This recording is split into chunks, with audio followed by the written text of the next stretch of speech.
皆さんごきげんよう、上川薫です。今回取り上げる話題は、韓国のおかしな反応を取り上げようと思います。今、日本の LINE ヤフーと韓国のネイバーとの間に資本関係の見直しを含めた様々な交渉が行われています。これをめぐっての話題で、韓国において韓国のネイバーが生み出した LINE は日本に根付いた。この恩をあだで返すようなことを日本はしている。日本は朝鮮をむちゃくちゃにした初代統監である伊藤博文の子孫が韓国側に無茶な要求をして、それにユン政権が全く抵抗できていないなどといった一体なんだそれと思うような話題で盛り上がっています。今回は LINE ヤフーの適正化問題に関して韓国ネットが奇妙な盛り上がりを見せているので、この話題についての解説をしておこうと思います。というわけで、この話題を話すときにまず最初に大事なのは LINE についてです。日本で SNS サービスは様々あるわけですが、その中でも利用者数が多いのが LINE です。しかし、この LINE は日本でのサービスをしているにもかかわらず、親会社としての韓国ネイバーの影響を強く受けているがために、個人情報などの記録を韓国のネイバーが管理するサーバーなどに記録していて、これがハッキングを受けたことにより、個人情報50万件が流出するといった出来事がありました。また、そうした流出事件とはまた別に、ネイバー側がサーバーの中身を盗み見ていたのではないかといった話題などもあり、個人情報を守らなければならないといったことを観点とし、日本の総務省が LINE ヤフーに対してネイバーとの関係を見直しなさい、個人情報をしっかり守りなさいといった行政指導を2度にわたって行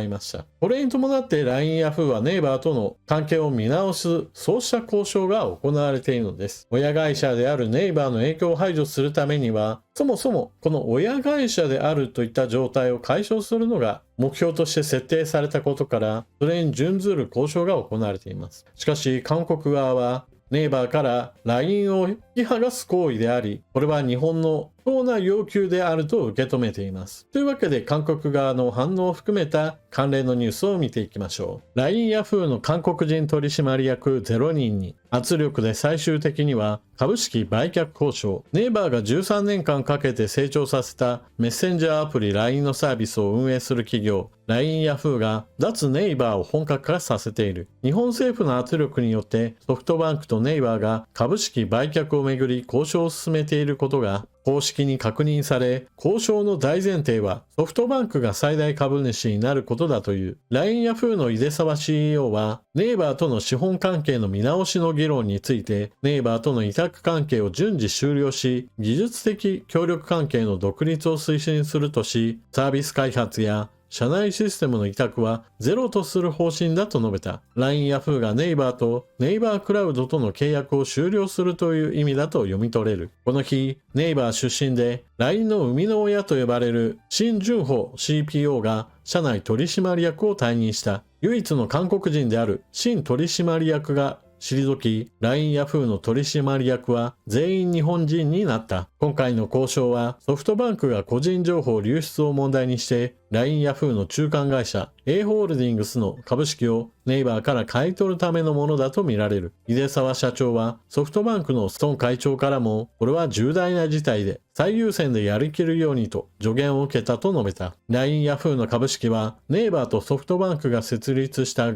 併法人 A ホールディングスが約 65% を保有している。ソフトバンクとネイバーは LINE ヤフーの中間持ち株会社に該当する A ホールディングスにそれぞれ 50% ずつ出資しており、両社が実質的な親会社だ。ソフトバンクがネイバーから株式を買収して単独の大株主になれば、ネイバーは LINE ヤフーの経営陣から排除される。こうした LINE ヤフーの主導権を韓国のネイバーからソフトバンクへと移ろうとしている動きに、韓国の政治家がナショナリズムを煽っています。韓国野党代表、松本総務省は伊藤博文の子孫、LINE 問題めぐり、総務省が個人情報を流出させた LINE ヤフーに資本関係の見直しを求めた行政指導をめぐり、韓国最大野党、共に民主党のイ・ジェミョン代表は、松本総務省が伊藤博文の子孫であることと LINE ヤフー問題を関連づけて批判した。伊藤博文は初代韓国統監で植民地支配と LINE ヤフーをめぐる問題を結びつけ、韓国内のナショナリズムを煽った形だ。イ・ジェミョンは伊藤博文、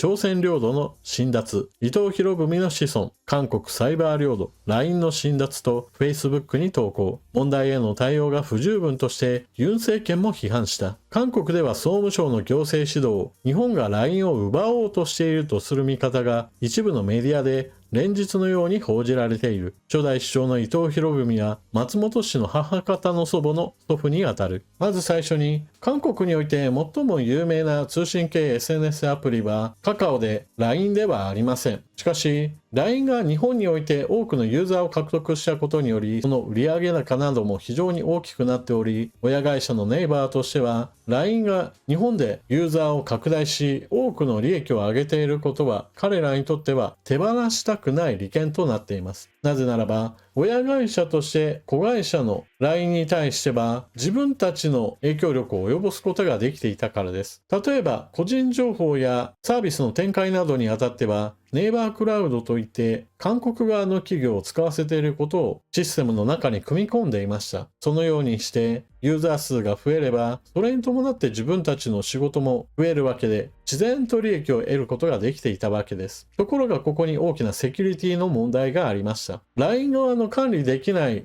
ネイバークラウドにおいて個人情報がハッキングによって盗まれていったのです。そしてそうした盗まれるだけではなく、ネイバー自身もまたそうした個人情報をあたかも自社のデータかのように扱って活用していたのではないかといった疑いなども持たれています。そのようなことから個人情報保護の観点から LINE に対して個人情報が守れないネイバーとの関係を見直すようにと行政指導が行われているというわけです。これに対して今回ご紹介した記事のように、日本の要求は不当なものであり、ネイバーから LINE を引き剥がすのは日本の傲慢な姿勢が現れている。そのようなことが行われているのが、朝鮮半島を無茶苦茶にした伊藤博文の子孫だからだみたいな国民感情を焚きつけているわけです。今回そうしたナショナリズムが終わっている共に民主党は、つい先日の国会議員選挙において与党を惨敗に追い込んだ最大野党です。韓国の政治について以前解説を行いましたが、この勢力が大きい状態が続けば、いずれは反日政権も復活するだろうと私は見ています。そしてこのような反日世論を焚きつけようとしていて、実際にある程度は成功しているようです。この話題というのは、ユン政権の日本政策とも関わる部分があります。日本側としては個人情報保護の観点から関係を見直せという話をしているわけですが、ユン政権としても別にこれが反韓国政策ではなく、単純に企業間における個人情報問題であるとして、政府として何か積極的に関わろうとしているわけではありません。しかしそれが野党には批判材料となっているわけです。そして議会選挙において野党が勝利し、ユン政権を批判する人たちも多いわけなので、このような全く関係もないような伊藤博文の子孫だというようなところに食いつく形で、日本批判の声も盛り上がってしまうというわけです。韓国において一番の通信系 SNS アプリがカカオだという話をしましたが、今回の話題をもってして改めて